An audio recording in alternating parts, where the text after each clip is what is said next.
Welcome to Degrees of Maternity, a channel devoted to nurturing real, personal, and professional growth by bringing about a sense of self-awareness and encouraging life improvements for the long term. I'm so excited to be continuing the discussion on controlling what we can control.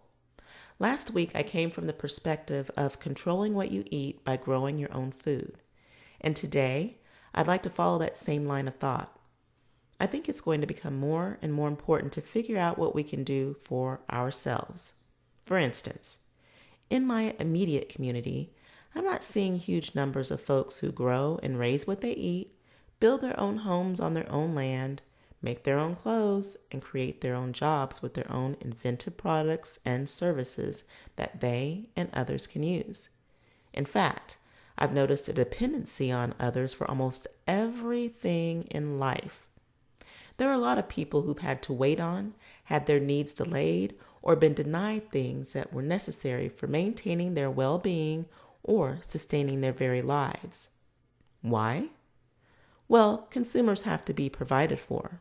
And when they're not provided for and don't have access to those essentials that they need, then they're at the mercy of the seller, those creators, those producers of the essential products and services in demand.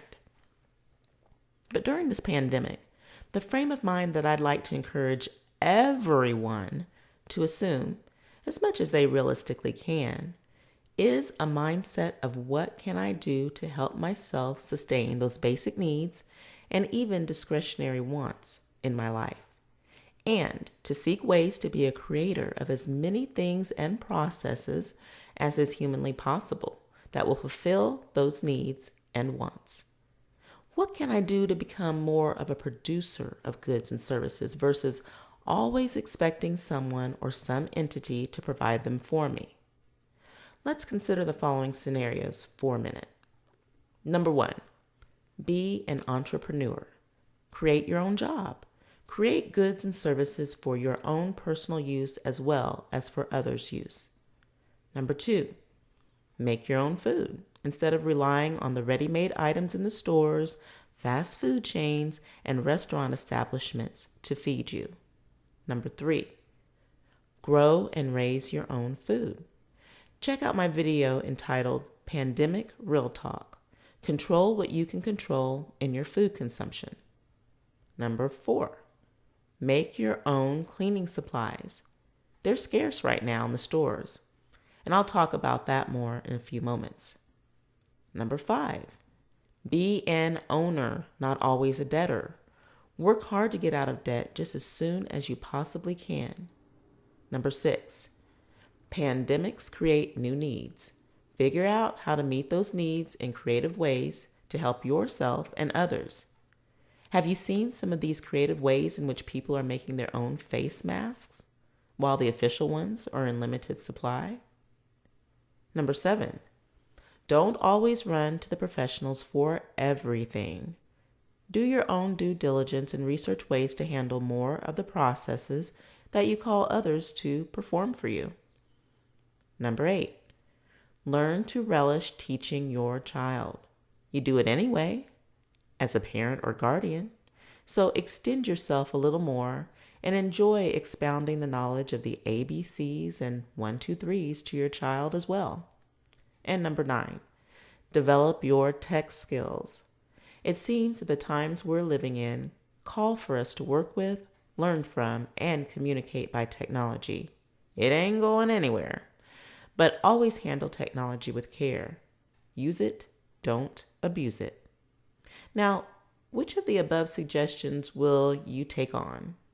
And which ones are you already doing? I'd love to know. And with all of that being said, I want you to do a deep dive into the idea of making your own cleaning supplies. It is possible, you know. So now I think it would be fitting to focus the attention on one of my recent Degrees of Maternity blog posts entitled Productivity Tuesday, a reblog of healthy options you can find at the store. In this post, I explain what I did on day 4 of a 30-day challenge I participated in late 2018 through early 2019. On day 4, I had my sights focused on cleaning supplies the natural way. And here go some excerpts from the post that cover my present day mindset. I was thinking about my weekly trips to the grocery store and how cleaning agents are incredibly hard to come by. You know the ones I'm talking about, don't you? I'm sure you do, because they're probably hard to come by where you're from as well. So, here are some of the things that are always out when I go to the store, and certain well-known brands that I won't mention.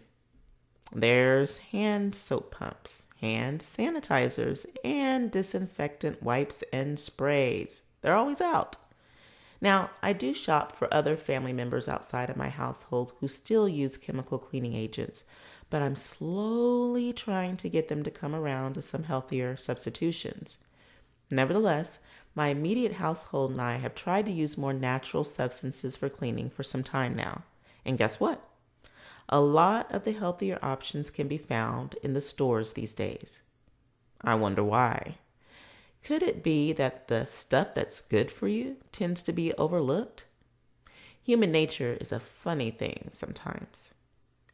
And what healthier options am I referring to? Well, I'm talking about those less abrasive but still highly effective age-old items that we know as vinegar, salt, and baking soda. All three of these substances not only appear in or on the foods we eat, but they serve very practical purposes in the cleaning arena as well. I'd call them items that ooze productivity galore. And just think, many of you probably see your store shelves lined with these very items. So I say stock up while the stocking's good. In day 4 of my 30-day challenge, you'll read about my family's uses for salt and baking soda in our household, but vinegar is also getting a lot of traction as well. For example, my family uses apple cider vinegar practically daily in these myriad of ways. As a marinade on our salads, in honey mustard and vinaigrette dressings, mixed with water and honey, or just water, as a medicinal drink, great for warding off sore throats when you feel them coming on, in any recipe that calls for it, and as a disinfectant for surface cleaning countertops, floors, tubs, toilets, appliances, etc. Now, there are common sense factors you need to take into consideration, like the fact that vinegar needs to be diluted with water or at least mixed with other ingredients or non-food substances before using it, because it'll knock you down a peg or two if you use it straight. So, always read up on dilution ratios and research safe mixing practices and solution recipes before you get all vinegar happy. And even with that cautionary note, vinegar is still my cleaning agent of choice, along with salt and baking soda, when it comes to finding multi-purpose, cheap, practical, and healthy options. Now, that was the blog post that I just recited for you. And if you're interested in finding out what day 4 of the 30-day challenge entailed, listen to a little explanation of the reason for the task, which was to read 2 30-page books about 2 household products, salt and baking soda, that can be used as natural home remedies. Then I'll finish up with explaining the outcome of the task. So, the reason for the task to day 4 of the 30-day challenge. Well, my family is very much into seeking natural means to meet daily needs and to solve common problems versus going the chemically convenient route. So, any educational references that highlight natural and homemade remedies are constantly on our radar. And when my mom showed me 2 books from her library, one about the many uses of salt and the other about the many uses of baking soda, my interest was immediately awakened. My family uses or has used these 2 commonly used household products in things such as our homemade toothpaste, homemade deodorant, homemade laundry detergent, homemade mouth rinses, gargling concoctions, in cleaning and disinfecting, and of course in baking.